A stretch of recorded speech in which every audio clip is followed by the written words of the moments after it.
What's going on, friends? So today we're talking about mid-season bed prep. We have a couple of areas where we had planted some winter squash and they didn't do too well. A lot of factors, but it was a bush variety of acorn squash, and the squash bugs seemed to show up. Obviously the plants were stressed and the bugs responded to the stress signals. So instead of really fighting that vicious pest of squash bugs, because they had really got in there, they had laid some eggs, there was lots of problems. The plants weren't that healthy. So we called it, we removed them, we put that into our chicken composting system. That's on down the pipeline. So it's been kind of an open bed, and we've been trying to plan what we're going to do. So I'm thinking these beds are going to be prepped for broccoli and some cauliflower, which we've got those seedlings started, and we're going to be transplanting them into module trays and try to plant them out after this last wave of 100s is done, and give them a little bit of a cool down and time to acclimate before we stab them in the ground. So, but right now we're going to show you how we would prep the bed and what we're going to do. So the big stuff has been removed. It's just kind of some bare soil. So that's what we're going to do. Let's head out to the garden and see how that looks. And here we are in the garden. So this patch is about 10 foot long, 30 inches wide or so.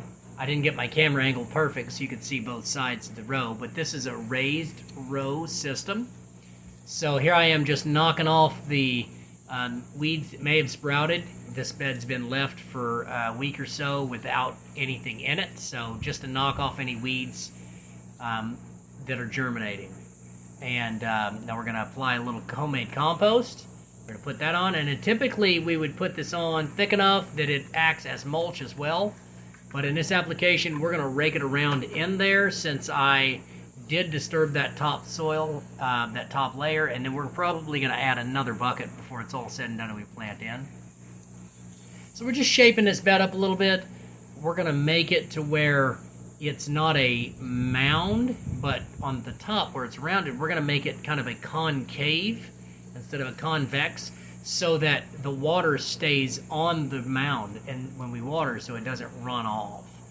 So here I am, I'm going to go get a rake so that I can kind of shape that bed up a little bit and refirm it, get it firmed in, so that we don't get a lot of runoff when we do get a rain, because it is going to be pretty dry.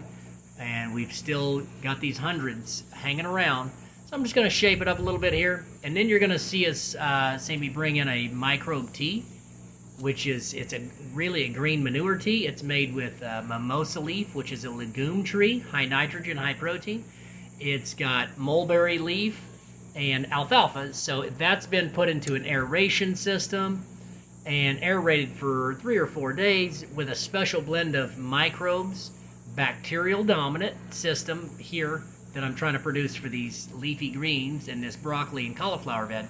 So this is primarily lactobacilli that has been digesting this green material for again 3 or 4 days, and then we've added some fish hydrolysate and some molasses, and so that's what we're going to apply here. If you guys want to see a video on how that's made, a specialty for leafy greens and or your fall greens, those big heavy feeders, be sure to comment in the comment section if you want to see that.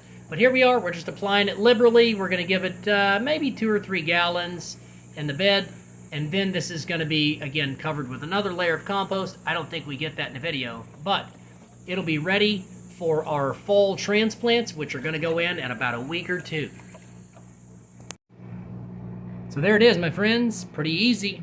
What we do for a non-certified organic style of gardening, we like to think of as that is all these fancy words, regenerative, but we adopted a lot of different things along the way of our journey, finding out how we want to grow and the practices we want to uphold. And we use permaculture ethics, but we've learned from many different styles all over the world, including things like Korean natural farming. And so really interesting journey along the way, but you can do it. You can grow things that are nutrient dense, and you can do those checks with checking the bricks. You can see what sugars are developing, And sugars and minerals usually run parallel as they go, because full long chain sugars require minerals and coenzymes to put them together. So if you're getting a good bricks unit, you're doing pretty well on your mineral uptake,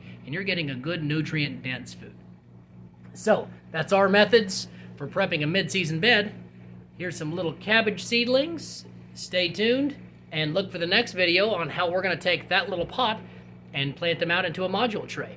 This is Charles at Wells Farms. Enjoy the journey.